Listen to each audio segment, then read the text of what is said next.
You're listening to the Jake Asman Show on the SportsMap Radio Network. Presented by Rocket Mortgage. Live from the O'Reilly Auto Parts Studios, here's Jake Asman. Oh, baby, what a day to be on. What a day to be talking sports with you. This is the Jake Asman Show. Happy Saturday to one and all. Thank you for taking time to listen to our show right here on SportsMap Radio. Whole lot to get into. We will keep you up to date on everything going on with the NCAA tournament, the Sweet 16 being played out today and tomorrow, the Elite Eight Monday and Tuesday. So we'll get to the college basketball, mix that in throughout the program. But we begin the show today by talking about a massive, massive move that was made yesterday in the NFL, a move that impacts several different franchises going forward in the National Football League. You look at what this trade means from a Niners standpoint, from a Dolphins standpoint, from a Jets standpoint, Carolina, I could name so many teams that get impacted by what the Niners did yesterday. So the Niners now have the third overall pick in the draft. They trade up with Miami. Miami trades up, or it trades back up with the Eagles at 6. Philly ends up grabbing another draft pick for next year, so they could essentially have 3 first-round picks.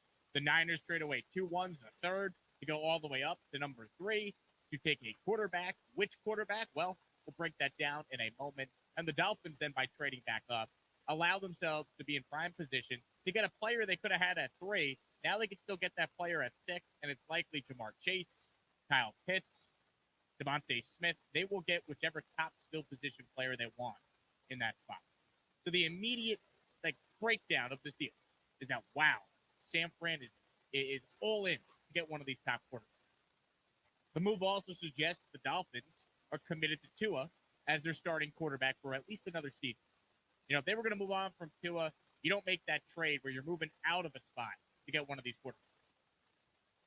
The third takeaway, and we'll spend more time on this coming up, the Jets are taking Zach Wilson with their second overall pick, or I'll play along. The Jets are definitely going quarterback with their second overall pick, and the Niners know which quarterback it will be, so they were comfortable going to 3. But as I've said over and over again, all signs point to the Jets going with Zach Wilson, and they will trade Sam Darnold. And then finally, this trade opens up about a million different Jimmy Garoppolo hypothetical trade scenarios. So many different options for the Niners. What if they just stick with him? What if they trade him by the deadline? What if they just make him, available right before the draft with New England come up and get him? A lot of different takeaways from this team. But from the Niners standpoint, they're the team we start and break down and talk about.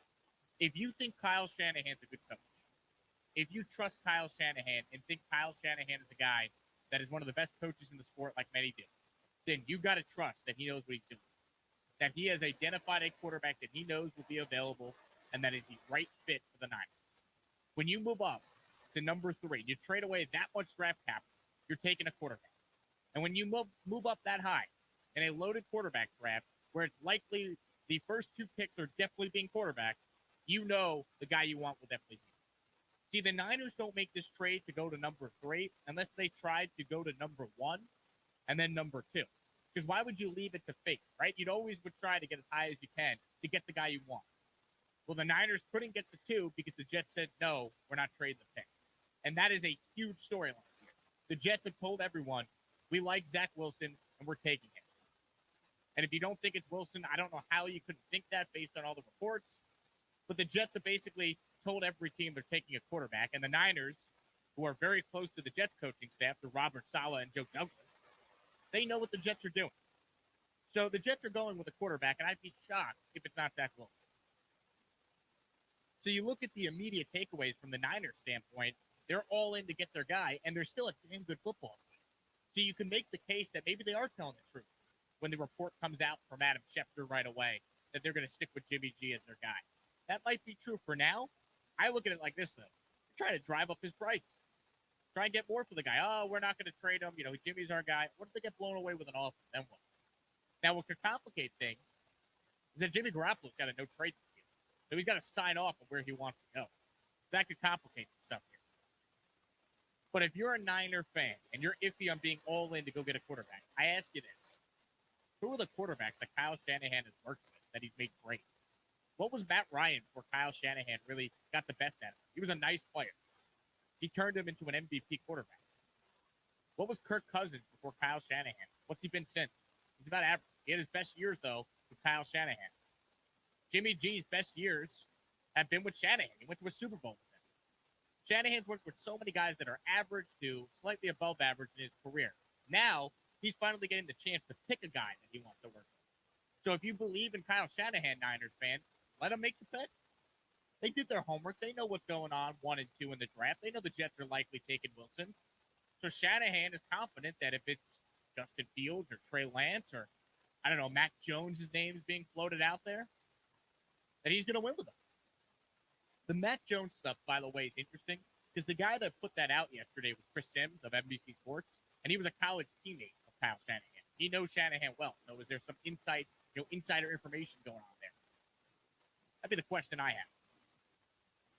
But that all being said, if you believe in Kyle Shanahan, then you let him get his guy. And they did the homework. They know how it's going to go 1 and 2. They know it's the Jets taking a quarterback at 2, and obviously we all know first pick's going to be Trevor Lawrence going to Jackson. But the Niners are all in and getting their guy. And you know what? If they don't want to trade Jimmy G, they don't have to.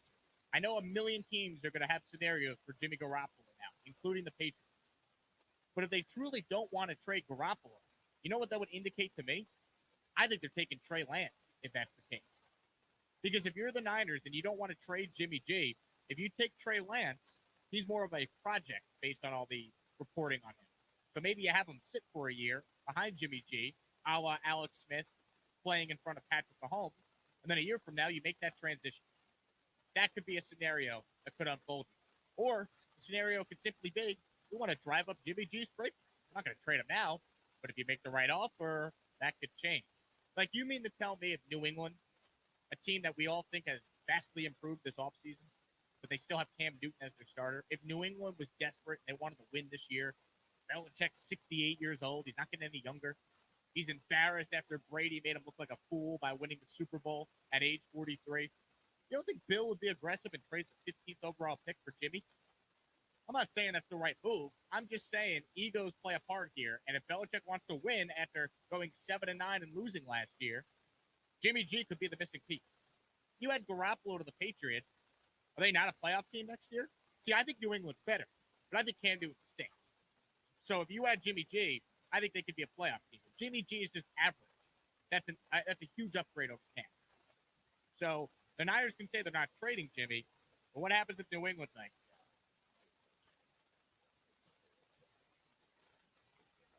Remember, New England has a good relationship. Belichick has a good relationship with John Lynch and Kyle Shanahan. That's why Jimmy G went there in the first place.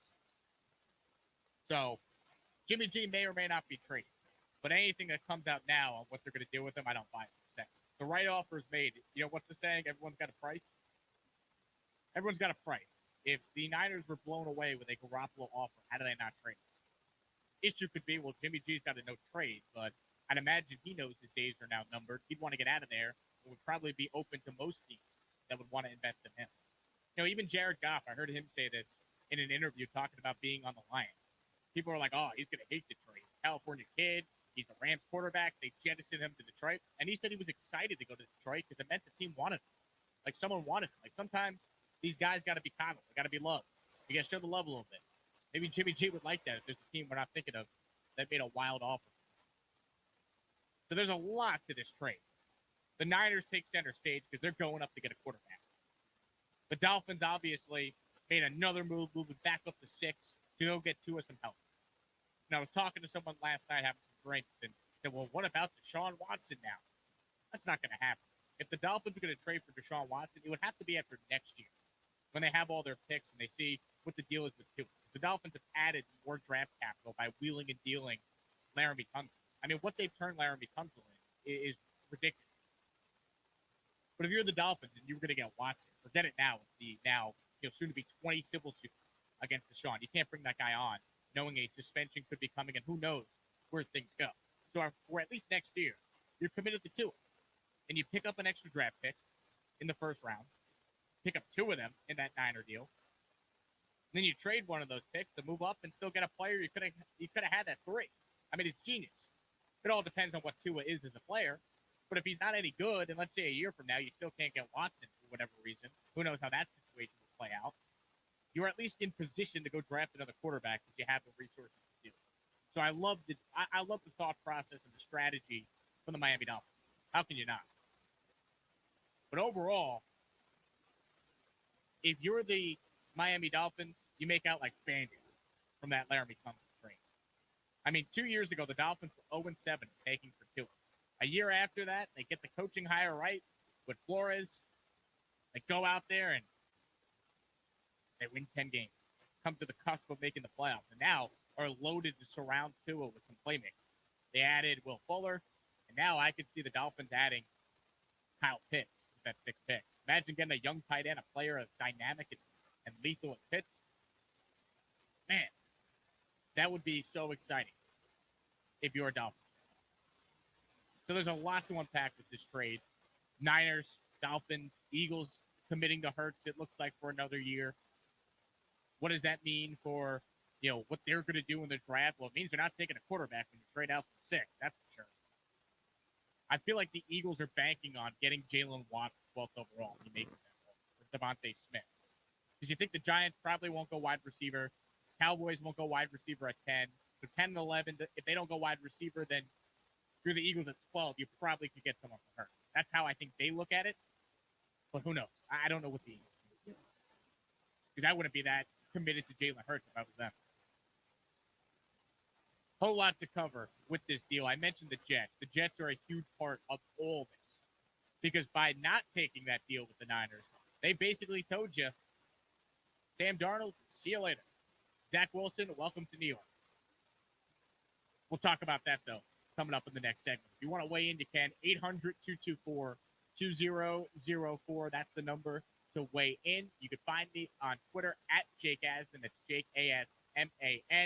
If you follow me on Twitter, I follow you right back. That's always how we do it here on the Saturday Show. Plus, at 40 past the hour, Greg Giannotti, sports talk radio show host on The Fan in New York City, co-host of Boomer and Geo. He will join our show. We'll get the latest on Sam Darnold and Zach Wilson and the Jets from Geo, who covers the Jets up close and personal in New York City. Stay tuned. Quick break, and we're back. Jake Asman with you. Happy Saturday, everyone listening here on Sports Map Radio. Wake up call. A Marlin security guard